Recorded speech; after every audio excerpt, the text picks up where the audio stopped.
Welcome back to our podcast. Life to the full with David. and Jo.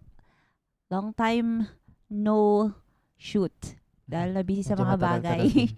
So, ang episode namin ngayon, para maiba naman, bonus episode siya kasi magmumukbang kami while Yes. answering random thoughts and random questions dun sa mga listeners namin. And ngayon, ang imumukbang namin ay Buldak. isa-isahin mo. Buldak na. Iganon mo.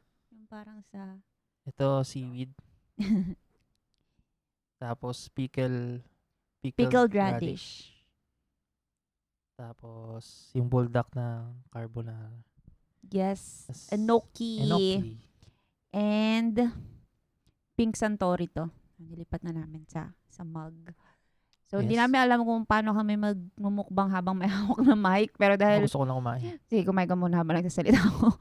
Habang wala pa kasi kaming mic na yung nandito lang yung Bluetooth mic. Tsaka wala rin kaming stand. Kaya ganito lang muna. Tsaga. Okay, so before tayo mag-proceed dun, masarap? Oh. Parang nakakahiya sa'yo na istorbo yung makita. Okay, so before tayo mag-proceed dun sa mga random thoughts and questions from our listeners na sinend nila anonymously through NGL ko, ano muna tayo? Random things that you'd want to share na ginawa mo for this week na gusto mong i-share sa kanila. Tuesday pa lang eh. Ay, Last week. Okay. Last week. Sobrang disoriented ko. Hindi ko akala ko weekend na ngayon. Oh my God.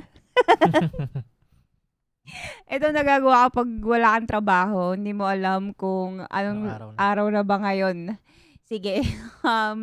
Yung gusto kong i-share na ginawa ko, random things na I did for the past week siguro is, nagbabasa ako ngayon ng mga medyo malalalim na theological or Christian books. And parang ngayon ko lang na-realize na ang bababaw pala ng mga binabasa ko dati. So parang ngayon, dahil binabasa ko na siya for requirement ng school, hindi na siya masyadong fun, pero wala, kailangan gawin. So ngayon ko lang nakikilala yung mga authors ng mga different commentaries. So yon, reading pa rin. Ikaw? Ako na Ako last makakain. week. Siguro yung sa... kasi na-opera si Wawis last week, di ba? So, ayun, si Wawis ay yung old dog nila. So, ang nangyari kasi meron siyang bukol sa may left leg na sobrang tagal na hindi naman siya na-infect or something. Tapos recently na-infect siya. So, Lumubo. kinailangan siyang tanggalin. Yung pagtanggal dun sa bukol is something na really helpful for Wawis. Okay pa rin yung Quality of life. niya. Even na matanda na siya. And compared, in fairness kay Wawis, kahit na 12 years old na siya, malakas pa rin talaga siya. So far, namin siya ngayon, naka-staycation siya ngayon dito sa bahay namin. So, family dog kasi namin siya. So, nandun siya sa bahay ng parents ko. Pero, dahil ngayon na nagre-recover pa siya from the surgery, yan Dito siya muna ngayon sa amin. So, ayun. Yun yung kinakabisihan namin ngayon Actually. talaga. Okay, ang hirap na ito. Challenging. Parang gusto ko kumain na lang. Go. Simula na tayo. Okay, sige. So, based sa yan, maraming salamat sa mga nagtanong sa NGL. Almost Or 10. even doon sa mga maisip natin siguro along the way ng mga questions siguro. Dagdagan natin. Ayun. Okay, sige. So, first question. Eto, sa ating, alam ko, directed sa akin tong mga tanong na to. Siguro yung mga ibang nag-send na message, mga meron pa rin sama ng loob sa akin. Pero, sige, both na lang namin na-answer ni David to. Question na isa is, worst thing that you did back in high school? Ako ba muna? Sige. So, muna. First thing you did back in high school? Ang dami. Uy, sino ka ba? Galit ka ba sa akin? Too many to mention. Too many to mention. Pero, yun na lang. Yung lagi rin naman kasi namin tong napag-uusapan, pag-reunion. merong isang beses na sobrang ko kasing competitive nung high school. So, kapag merong mga competition like, kunyari, buwan ng wika, di ba, merong mga sabayang pagbigkas, merong mga play, or yung nangyari, merong every year, third year pa lang kami nung time na to. So, JS prom namin siya. So, every time kasi meron nga kami ganong competition, parang ako yung nagko-choreograph para sa presentation ng buong class namin. So, ang ate mong sobrang competitive, hindi ko alam bakit gigil ako sa na manalo nun. Wala namang cash prize. Pero, bragging rights lang. So, gumawa kami ng dance. Hindi ko na maalala specifically yung instruction sa amin. Pero as a class, meron dapat kaming performance for the JS prom. Tapos, sobrang pride ko talaga yun dahil ginawa ko yun from scratch. Katulong ko si KK, yung isa kong classmate din na sumasayaw. So, edi pagod na pagod kami niyan sa practice. Ngayon, malaman-laman ko, yung isang section, nag-hire sila ng choreographer. ng professional choreographer. So, ano yun? Cream section yun. Kasi sa high school sa amin. Ano ba yun? Against the rules ba yun? Oo, bawal nga. Okay. Dapat kayo yung gagawa lang, mga students. Ano siya? So, dahil, nung high school kami, may regular na cream section, tapos kami yung sa special science class. So, SSC, tapos regular cream section. Siguro, isa na rin sa culture ng school namin na medyo parang kinukumpara kasi talaga kami.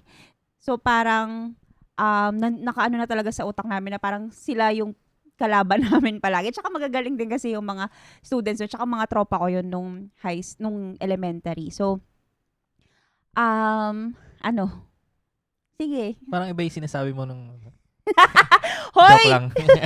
Mga tropa ko yun nung elementary, kaso nga nagkahiwa-hiwalay kami. Pero anyways, ngayon, nalaman ko na nag-hire sila ng professional choreographer. Sobra akong galit.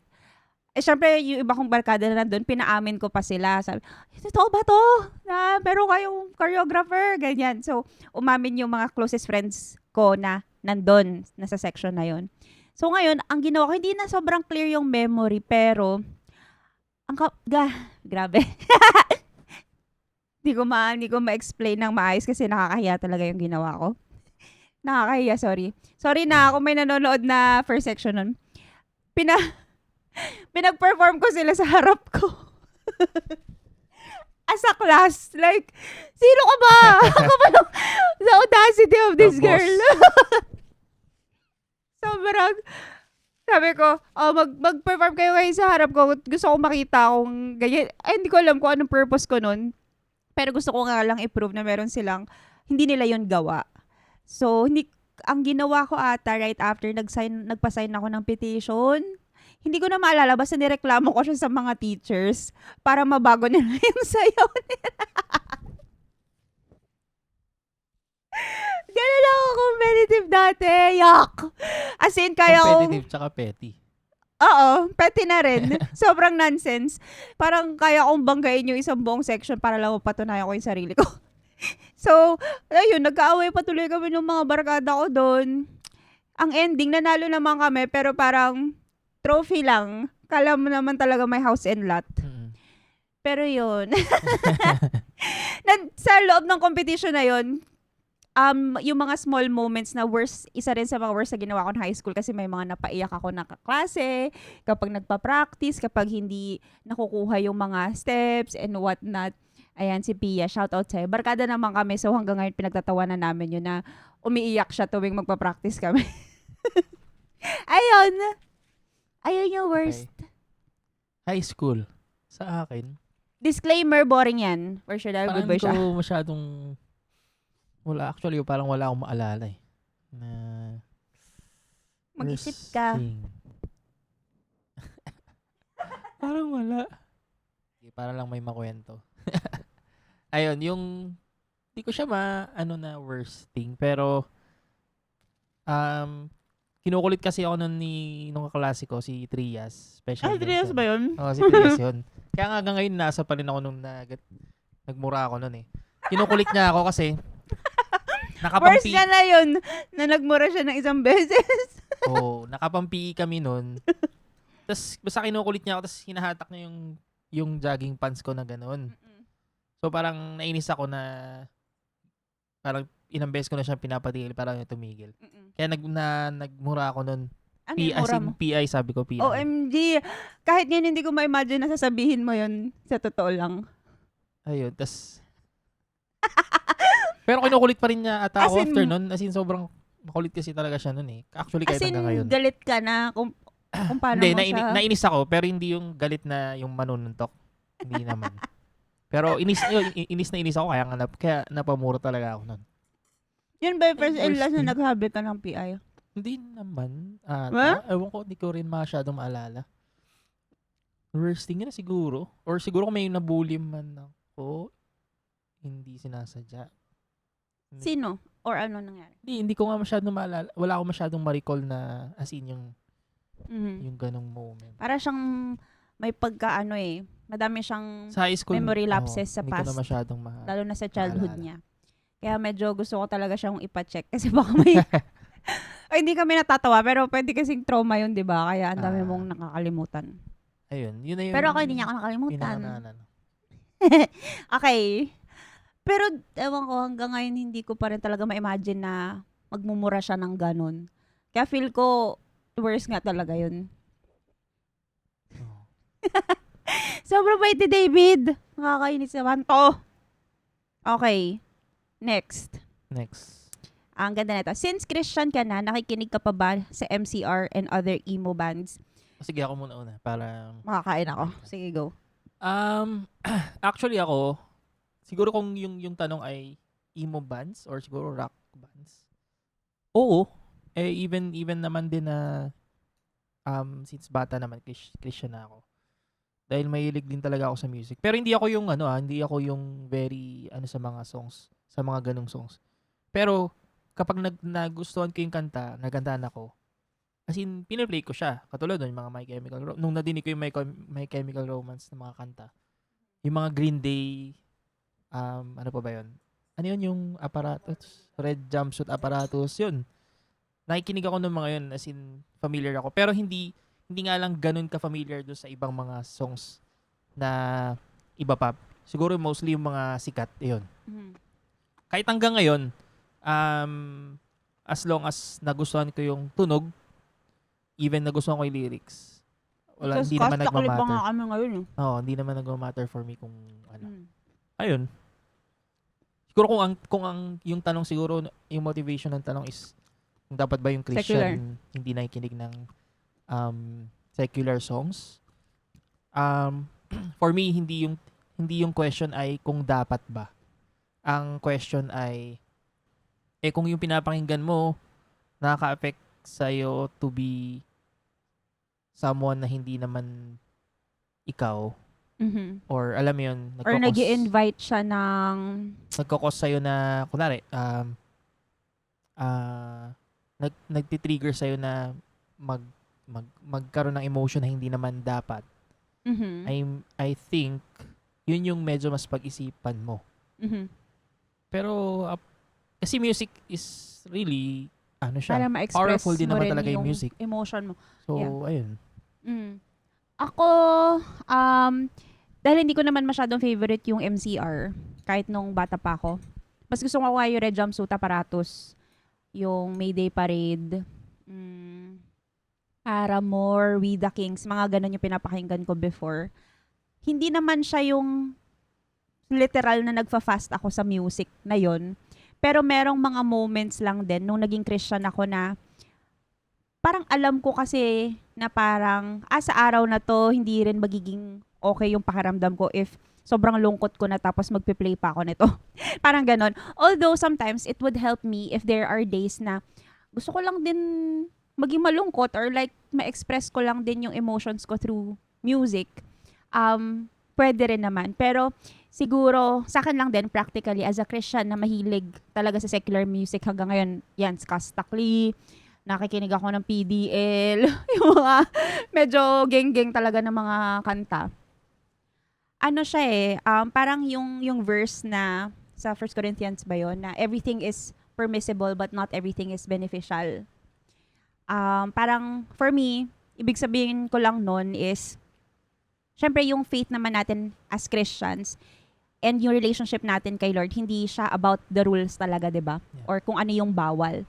Mm. Pero just because it's a personal relationship, just like a relationship, merong mga moments na hindi nakaka-affect sa relationship mo dun, kunyari sa taong yon, yung kung paano magbe-bring about yung kung paano mo nai-imbibe yung um, parang message ng music and all that, or meron ding moments na hindi siya makakabuti dun sa relationship mo with the Lord. So I'm not saying na, uy, pwede kayong makinig lahat. Yung mga Christian, dapat makinig kayo ng secular music kasi ang KJ nyo kung hindi. Hindi yun yung sinasabi ko. If sa tingin mo, meron kang tendency na struggle mo yon. Kunyari, biglang naaalala mo yung past life mo doon sa music. Kunyari, nakinig ka ng Wiz Khalifa.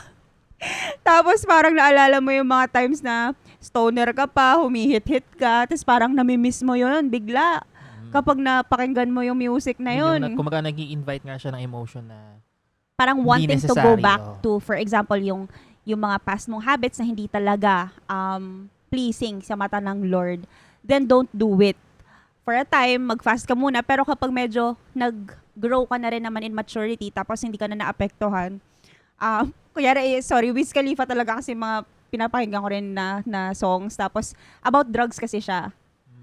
So, yung roll up, yung mga ibang music, yung mga ganong kind ng music. Hindi, parang kapag pinapakinggan ko siya, I like it because of the sound, yung beat. Pero, kung ikaw, yung person nga na ganon, meron kang colorful na past life. Tapos, parang pinapaalala nun sa'yo, yung dati mo, in a way na parang gusto mong balikan na, baka hindi siya magiging beneficial sa relationship mo with the Lord when you, for a certain phase na makinig ka sa mga ganong types ng music. Yeah. Yun yung take ko on that. Yun nga, dahil, tawag dito, musician din naman ako. Very appreciative ako sa mga songs talaga. As na-appreciate ko pa rin na, ayos yung musicality nito, parang ganun. So, but personally, may mga songs din talaga ako na hindi iniiwasan ko pakinggan. Ganun. Mhm. So, or even genre. Actually, meron ngang mga Christian songs na punk or hard rock. As in, yung hard rock na may screamo.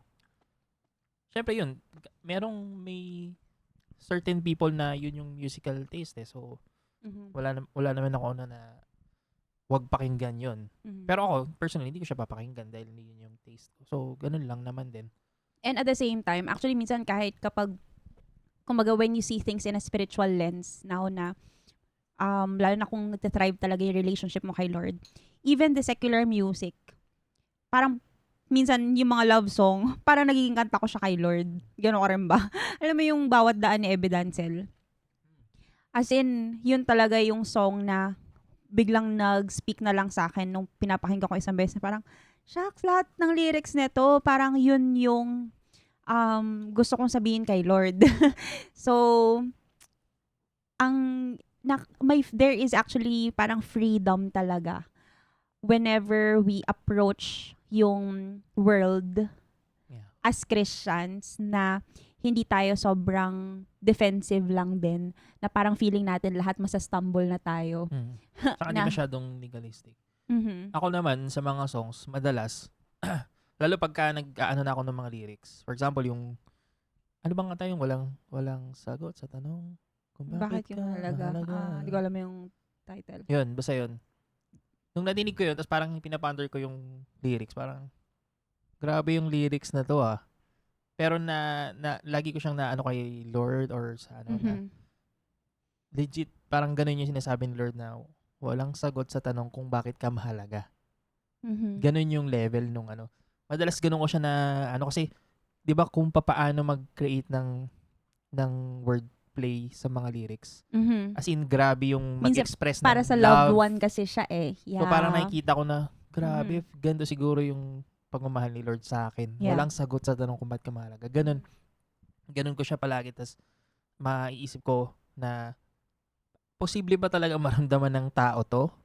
Or it's just saying na ito yung ito yung gusto kong maramdaman. Pero parang bilang tao, hindi naman talaga natin kayang maramdaman or kayang gawin yun. Si Lord lang naman talaga may kayang gumawa ng ganun. Mhm. So, ayun. Yeah. As in, iba kasi talaga yung music kung paano niya i-open lang yung self mo. Parang binibring down niya kasi yung walls mo. At saka dahil poetic siya. Kaya nga 'di ba sa Bible may Psalms? Parang sobrang importante rin sa Christian walk talaga yung music. And kasi ganun siya ka-powerful na bukod sa binibigyan niya ng words, yung mga nararamdaman mo na hindi mo maintindihan kung ano ba talaga.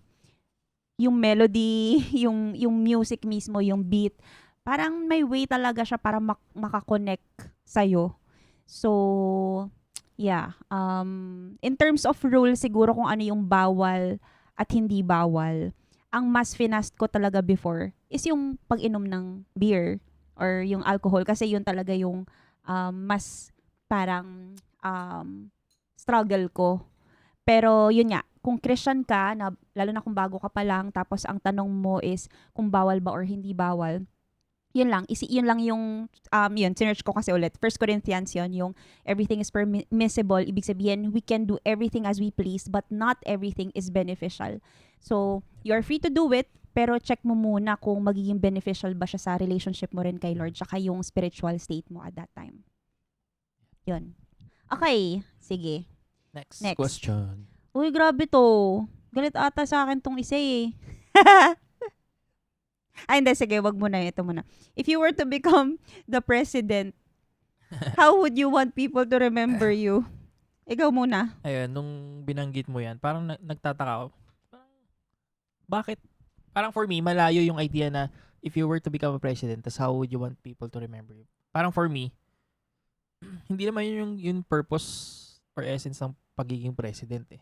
Kung gusto mo maging president tapos gusto mo na matandaan ka ng mga tao, or parang gusto mo na may something na matandaan sa'yo yung mga tao, parang medyo ano na siya, parang heart check na siya na teka lang, parang hindi naman dapat ganun. Mm-hmm. Kasi syempre oo, matatandaan ko for the good things na ginawa mo or even the bad things. Pero mas maganda na kung pag-alis mo bilang president, ang mas ano is may change rather than ikaw mismo yung matandaan. Yeah. Ewan ko, yun lang yung ano for me. Pero sige, sasagutin ko yung for the sake of answering. Sasagutin ko yung tanong, if I were to become a president, siguro poging president. I want Healer. people na matandaan nila na ako yung tao na can, alam mo yun, adjust for kung ano yung better for the majority. So meaning, pwedeng meron akong beliefs, may sarili akong ideals. Pero hindi naman all of the time yung personal beliefs ko is better for the majority. Eh since presidente ka eh, hindi naman pwedeng yung personal mo lang. So that would mean na kung meron akong personal beliefs based on dahil Christian ako, meron akong sariling beliefs na nabuo out of that, not necessarily na yun yung ano ng Christianity, pero parang pwedeng sige, magmi-meet kumaga parang magmi-meet halfway tayo for the sake of being able to serve para dun sa tao. Pero not at the cost of my yung principles ko as Christian. So kumbaga ano pa rin siya, depende pa rin siya. Pero ang point ko lang is na hindi ako magiging sobrang rigid. Ganon. Siguro ako, dahil idol ko kasi talaga si Mayor Vico. Alam mo yung parang kung... Vico Idol. Hi, Miss Vico Idol. Ay, Mr. Vico Idol, Mayor. Kung alam mo yung fantasy ko yun na kung ako talaga yung may chance na mapunta sa political seat, the same way kung paano siya namumuno na hindi niya pinangangalandakan na Kristiyano siya. Pero his life speaks for itself. As in, parang set apart siya na mayor. And yun yung gusto kong, feel. Nangarap. 'Di ba? Sa totoo lang. Pero never kong pinangarap maging politiko lalo na presidente pa kaya. Pero kung yun lang, for the sake of the question, parang yung hindi man, parang gano'n, yung set apart na kind ng president na, ibig sabihin lang ng set apart, different. So, kakaiba siya. Ganon. In many ways na hindi ko naman may isa-isa. Pero, it, parang it would just really radiate to the people around me and yung mga, kung ano yung mga nasasakupan ko. The values that I hold dear, even without me, parang imposing it to people. So, yun yung ano ko. And, yun yung una, ultimately. And also as a public health person, syempre parang, dahil alam kong poverty tsaka education and health, yung problema talaga rin ng Pilipinas, yun yung pagpo-focusan ko, lalo na yung poverty tsaka yung education talaga. Top priority for me. Ayun. So, siguro The different kung yung president. yung ano ng question ay gusto niya ng answer na medyo playful. Ganito lang talaga kami sugot. So, parang pag na-presentan ako ng ganong tanong, hindi kalokohan yung unang maisip ko eh. Lalo president yung ano. Pero, Oo. ayun. Dating Hindi kami sumisindi. Ngayon ay magsisilbi. Mga ganon. May mga ganon tagline. Hindi eh. Parang, kaya hindi talaga kami bagay maging politiko nito. Kasi it's either patay kami agad or walang bumoto sa amin. Boring to, boring. Boring to. Wala man lang, hindi over-promising. Okay. Ito na yung next. Sige, Okay, next. sige. Did you ever apologize to people you purposely hurt? I was told you were kind of a bully. Ako muna. Para sige, sa akin ikaw. to eh. Nakakatawa kasi yung parang pangatlong beses na ata to chinat sa NGL ko nung taong to. Sino man to? Halos same yung sinasabi niya. Sige, isasagutin ko muna yung tanong. Sa totoo lang, bully kasi talaga ako before. As in, malalay. And hindi ko naman siya tinatago. At the same time, hindi rin ako proud talaga of that. So, kung ang heart behind this question is, Christian ka na ngayon, alam ba ng mga tao na ganyan ka dati? Parang kung ganon yung heart behind the question nitong person to, oo, alam nila. Alam ng mga tao sa simbahan. Lalo na yung mga... Alam ko. Alam niya, alam ng mga ka-small group ko na leaders ko yan. Kasi, that's the only way also na mag-start yung healing or yung change ko from that is if I share it to people na maging open lang din ako and vulnerable to be changed, ganon, by the Lord. So, lagi ko yung kanikwento, na-bully talaga ako before. Ngayon, medyo ganon pa rin naman. Di ba, parang hindi naman siya fully ma-outgrow or like, totally mariremove kasi parang medyo part na rin siya ng personality ko, ng humor ko, ng kung paano lang din talaga ako siguro from childhood. Pagka-bully mo lang siguro dati, medyo yung below the belt? Hindi siya medyo, malala talaga kasi. So, hindi ako proud doon. And kung yung tanong mo, did I apologize? Karamihan, lalo na yung high school na friends ko pa rin until now, yes, I apologize to them. Tapos, pinagtatawanan na lang namin siya ngayon, lalo na yung mga kaklase ko nga sa SSC. Shout out sa Batch 5. Thank you na, tanggap niyo pa rin ako. Kahit ganun ako.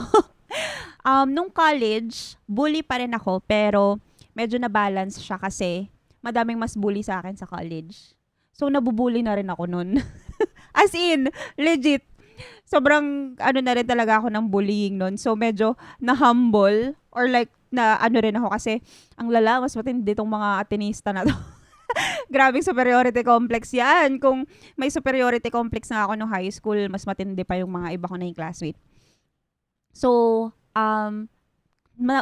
nabawasan siya in a way, pero meron pa rin akong specific, actually, girl na naalala na purposely, parang binuli ko talaga siya through, ayoko na munang i-specify. Pero siya yung person na I intentionally messaged 2 years ago. Hindi ko na maalala. Basta yun, parang 2 years ago, hinanap ko yung, Kwento mo ngayon. yung Facebook account niya. And then, I apologized. Kasi, lalo na nasasad ako thinking na close kami ng first year. Tapos, dahil naniwala ako sa mga chismis, and at the same time, may truth din naman sa mga kinikwento ng mga tao around her. Ang pinakamali ko doon is, bakit ako nagagalit sa kanya dahil sa mga kwento about her? Eh kung ganun man siya, ganun siya eh. Wala naman siyang ginawa sa akin personally para magkaroon ako ng ganung galit din and para ibuli ko siya just because of who she is or kung too much man siya for people. So, narealize ko lang sobrang immature ko, sobrang petty lang din talaga kahit nung college na. So, yun, nagsorry ako sa kanya. Tsaka yung isa rin na medyo naging friends ko. Pero, doesn't mean na naging close kami ulit. Pero at least, nagkaroon ako ng peace sa heart ko noon na somehow may closure yun sa akin. Tsaka sure talaga ako, yung 2 beses na nag-apologize ako dun sa 2 college batchmates ko noon. Si Lord talaga yun. Kasi as in, iba eh, talagang nangungulit na parang, tsaka nawala yung hiya ko na, alam mo yun, ang tagal namin hindi nag-usap, tapos bigla ko siyang minessage, hindi pa nga kami friends sa Facebook. So, that's when I knew na, yun, Holy Spirit talaga yung nagli-lead sa akin to ask for forgiveness. And, yung take ko lang doon, if niisip din nung taong to kung may shame pa rin ba ako and guilt until now because of everything that I did. Ewan ko, offensive to sa iba, pero sa totoo lang, wala na. Kasi, because naintindihan ko na yung ginawa sa akin ni Jesus on the cross meant na I was forgiven of my past sin, present, and future sins. Wala na talagang guilt and shame sa akin na, sorry Lord, yun yung past ko, pero may peace ako knowing na na-forgive mo naman na ako doon. Hindi siya yung parang posture ko na unbothered queen na walang pake. Syempre, I'm still grieved by the people whom I've hurt. And kung hanggang ngayon, kung may hurt ka pa rin sa akin because of that, parang feel free to message me para specifically I can address you, di ba? If given the chance na syempre mag-apologize. Mag-apologize ako or syempre lahat yun, hindi ko naman na maalala lahat ng tao din. So, sa dami. Sorry na. Ay, hindi ko na rin maalala talaga eh. Sorry na. So, nandun ako sa forgiven na ako ni Lord. So, kung kayo hindi pa, hindi usap tayo kung ganun. Pero, hindi na ako talaga na nagigilty naman or walang shame sa akin na, ito ka dati, di ka ba nahihiya? Pa-Christian ka ngayon, ito yung ginawa mo dati. Wala eh, kasi yun na talaga nga yung new life na binigay sa akin ni Lord. It's as if I'm a new person now. But still the same me. Pero as in, rebirth talaga siya. Nung naging born again ako. So, ayun. May thoughts ka ba doon? Awayin mo nga yan. Charot. Sige, mag-ano ka ng thoughts mo doon? If I were you, feeling ko ganun din naman yung magiging approach ko. Syempre, since kung hindi mo naman maalala lahat, tsaka I wouldn't think na okay yung, alam mo yun, parang out of nowhere, biglang magsasorry ka sa lahat. Parang medyo mas, mas hindi sincere. So, tsaka mas okay pa rin sa akin na personal kung kailangan mag-apologize mo. Yeah. So, ayun. Medyo malakas yung ulan. Sana hindi naririnig. Ilapit mo na lang yun. Hindi naman masya. Ayun. Yeah. Kung, ngayon nga, sabi nga ni Jo, kung if you're still hurt hanggang ngayon, promise, feel free hindi to kita reach awayin. Feel free to reach out. Mukha lang akong ganito sa social media. Sabi nga sa akin ni Ate Dayan, mukha ka lang talaga sa social media, no? Pero mabait ka naman. Kasi, Mga matapang. parang akala ng mga tao, lagi ako nangaaway kasi yung mga advocacies or like yung mga ko sa government, pinopost ko sa social media. Pero as in, sobrang tip lang yun ng iceberg kung sino talaga ako. Hindi ako galit all day, every day. So, wag ka matakot. Hindi kita aanuhin kung i-message mo ko. Kung ako, yung maalala ko may nabully ba ako? Baka meron. Or baka ako yung nabully. Pero feeling Nabully ko, ka na? Sige, yun na lang. ewan ko sa experience ko, parang hindi ko siya makonsider na bully. Si Trias pa rin ba yan? Kahit sa college. Barkada, sorry. Close friend niya yun. Oo, kahit sa college. Siguro maka-categorize na yun as bullying, pero for me, hindi naman ako, parang okay lang sa akin, hindi siya. Ano sabi sa'yo? Kunwari, about sa religion or parang Pag minamak ka. pagka yung masyadong KJ, ganyan. Parang, Nilala- gets ko naman kung mainis ka sa akin dahil sasawayin kita or whatever. Pero, I Ang wouldn't. cute nga eh. Dati, yung friend group niya na sinasamahan ko, lagi siyang niloloko. Merong mga tao doon niloloko siya palagi na, hala, huwag kayong lagot kayo, si David, ipagpe-pray kayo niyan, sige kayo. Niloloko-loko siyang ganun. Tapos after a few years, Christian na rin sila. So parang cute lang din kung paano nagre-respond Yeah, si yung David mga- sa mga ganun kasi hindi siya defensive. Hindi ko siya makonsider na bullying dahil, ewan ko, depende na rin siguro sa tumatanggap syempre. Syempre, kung sino na bully, yun yung sasabihin, nabully ako. So, Mhm. for me, Hindi. O baka okay wala ka lang lang sa pake. akin. Dahil parang kaya ko siyang na naiintindihan ko naman kung Nonchalant ka gusto lang. mo kasarin or whatever. Mm-mm. Wala eh. Ito yung Yeah. ano ko. So, ayun. Ako rin. Uy, grabe, nung may nang persecute na sa akin, okay lang. Nung graduate na ako, tapos Christian na ako ngayon, tapos yung tropa ko nung college na kasama ko sa mga kalokohan, reply siya ng reply sa mga story ko na parang niya akong pinapersecute na, babasahin ko Ayan, no, yung mga reply niya sa akin dati, ayan, Christian na ako neto. Simba muna bago mang-bash ng ibang tao. Wiw, joke lang. Tapos, 11 hours, 36 na tao pa lang nababackstab mo niyan. Haha, joke lang. Nakakaganti na ako sa pambubuli mo kasi malayo ka na. Hindi na makakawa. Ah. Back. Nakakatawa. Isa pa sabi niya, HBD Dre, sana di ka nakupal. Natatawanan ko lang din. Kasi, ay, grabe, nakakatawa. Yung mga ng mga tao. Minsan, gets ko rin naman alam mo yung sa sobrang bilis mo lang din minsan magbago. Alam mo yung mga bagay na naka-move on ka na, tapos yung ibang tao hindi pa rin. Naiwan pa rin sila doon sa version mo na naalala nila or nakasama nila before. Mhm. And dati, parang sobra akong offended sa ganun. Pero through time, parang mas natanggap ko lang na, oo, mahirap naman talaga yun. Mhm. Kasi parang, yun yung ako na nakasama nila eh. Tapos, ngayon sa social media na lang naman nila ako nakikita kasi magkakalayo naman na kami. So, ano talaga for judgment yung buhay ng kahit sino. Yes. And so, parang mas magkakaroon ka lang talaga ng peace kung maintindihan mo. Tsaka, mawalan ka lang din talaga ng pake. Ayun. Eto, sa tropa namin to, natakot ako na kapag lumaki si Alon, yung baby namin sa barkada na magto 2 years old pa lang siya. Tapos ito na inisip ng mga magulang niya. Na kapag sobrang kulit at pasaway pag teenager na wala akong mabigay na grace. Random thought namin ni Art, yung tatay. Mhm. About parenting. Ayun, sa akin Paano yung, sobrang kulit ng... yun, sabi ko, parang ilang beses na rin natin napag-usapan to eh. Na paano kung yung magiging anak mo is kasing kulit mo or you see yung parang siyempre semblance nung sayo.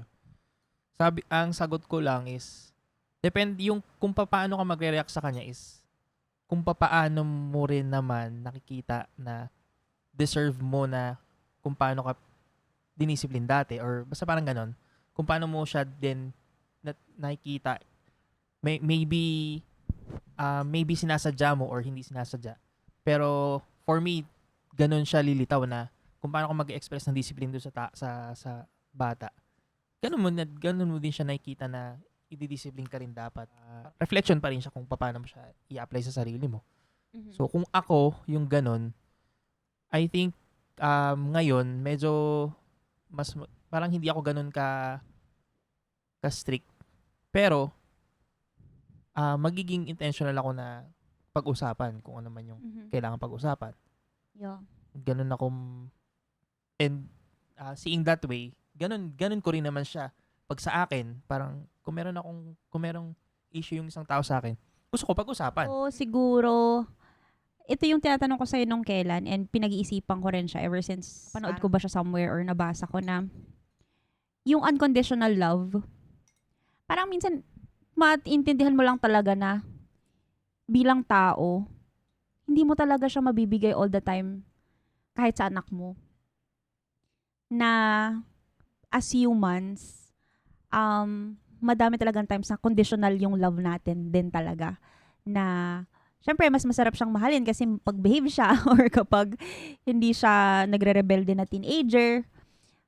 So, parang nung naintindihan ko siya, na as in yung unconditional love at all times, si Lord lang talaga yung makapagbigay sa atin. Parang, naisip ko lang din na sa parenthood, if we admit to ourselves or parang become kinder to ourselves and know na may times talaga nasasablay tayo sa pagbigay ng grace and unconditional love sa mga anak natin. And makita lang din nila yun, lalo na kung si Alon nga ay teenager na.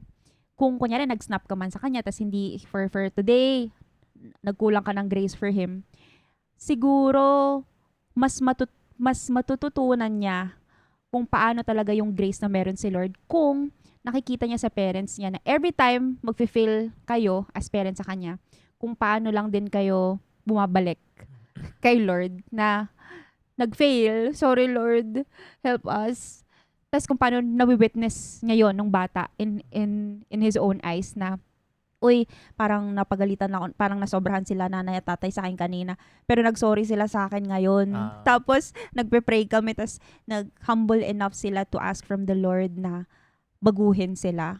I think, ganun siya eh. Parang, wala talagang formula para maging perfect na parents. Perfect Christians and even perfect parents tayo at all times. Yeah. So, yeah, yun lang yung talaga lagi ko naisip. Kasi tinanong ko kay David yun nung kailan na, yung unconditional love, parang mahirap talaga siya makita sa mundo. Kahit sa ating mga Christian na, or kanyari sa aming mag-asawa, yun yung goal na magmahalan tayo ng walang hinihinging kapalit, walang conditions.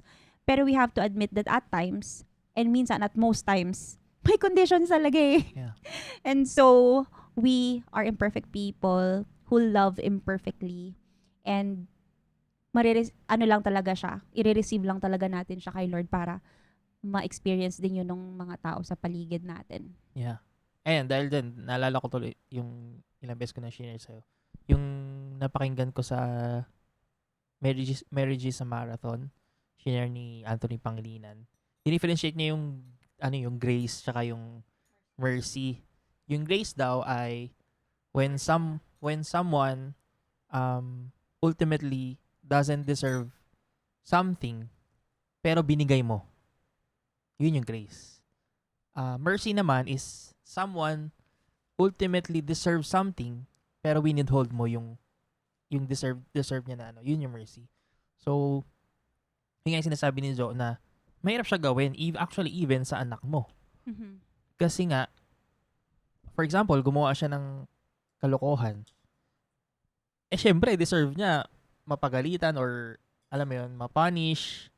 Meron dapat Kailangan corresponding. pa rin Kasi parang ang thinking, kung hindi ko siya parang i-ano about that, ulitin niya ulit.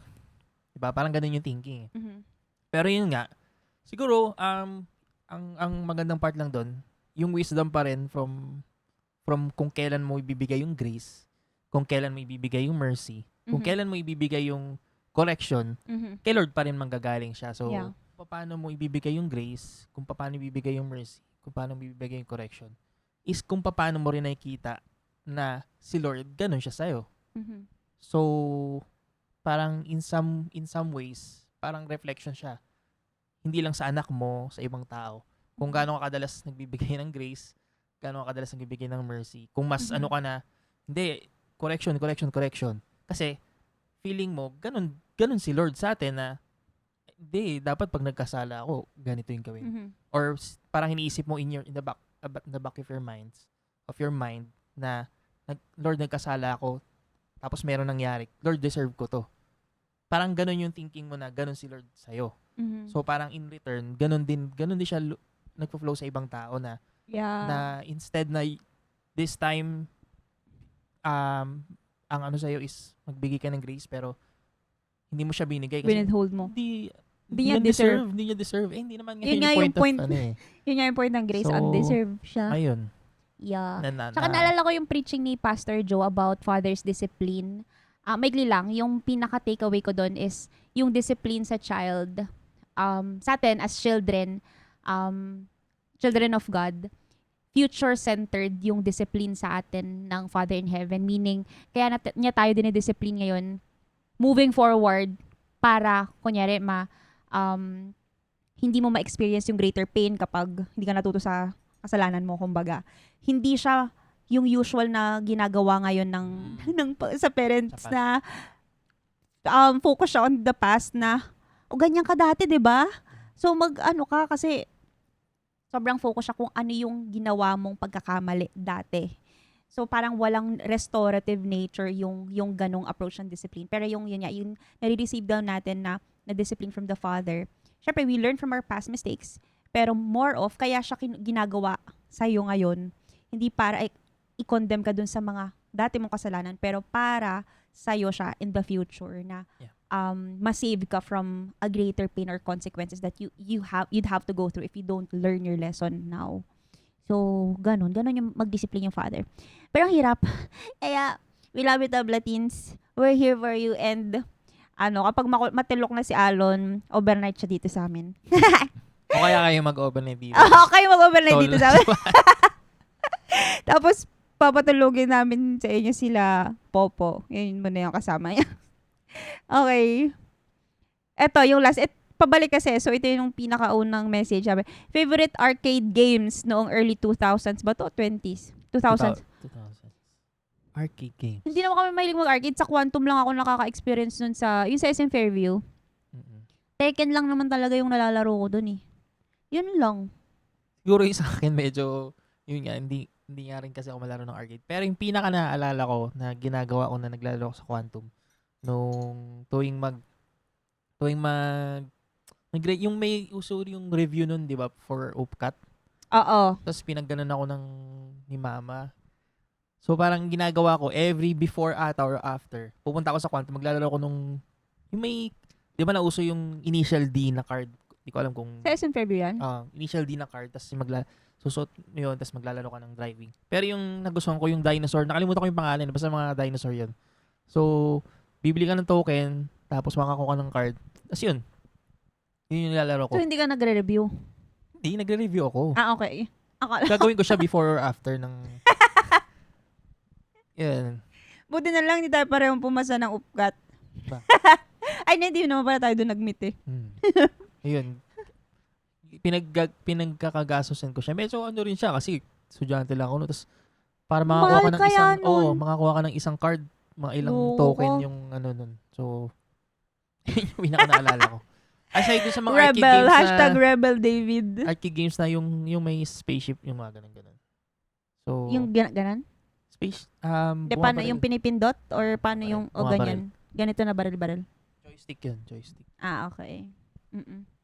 Ayun. Yeah. Naalala ko may isang beses noon. Nakala ko ang galing-galing ko na sa Tekken noon. Pindot lang naman ako ng pindot. Meron isang beses sinama ako ni Kuya sa Quantum. Tapos grabe yung winning streak ko. Iba-ibang tao na yung pumapalit sa tabi ko. Hindi ako natatalo. Si Lily. Oo.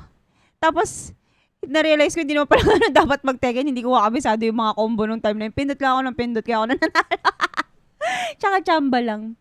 Ayun. Kaya akala ko magaling ako sa Tekken. Pero yun lang talaga yung nilalaro ko mula dati, kahit sa PS. Yeah. Random recommendation, ang Pet Barn. Ay, oo nga pala. Sorry. O sige, special dahil sige. Pet Barn, yan. Pet Barn Veterinary Clinic. Lalagay ko dito yung logo and yung address nila. Shout out. Sila yung nag-opera kay Wawis. Yes. Sorry. Shout out, Doc Tepi. We love you and all our dogs love you. Kahit nakagat ka ni Snow dati. Love mo pa rin yung mga aso namin. Yun na yung family vet namin. Pero yung Pet Barn, mas malapit kasi siya sa bahay namin. At saka, sa totoo lang, ang ganda kasi ng place, kahit maghihintay ka, maaliwalas siya. So, kahit medyo matagal lang kami doon, okay lang. Tapos, ngayon ata yung clinic hours nila, umabot na sila ng 11 p.m. So, kahit yung mga medyo emergency cases and ng time na yon, may madadalhan na kayo ng mga pets ninyo. Thank you so much for watching. Please like, comment, and subscribe to our YouTube channel. And you can watch us also on Spotify. We'll see you on the next episode. Bye. Bye.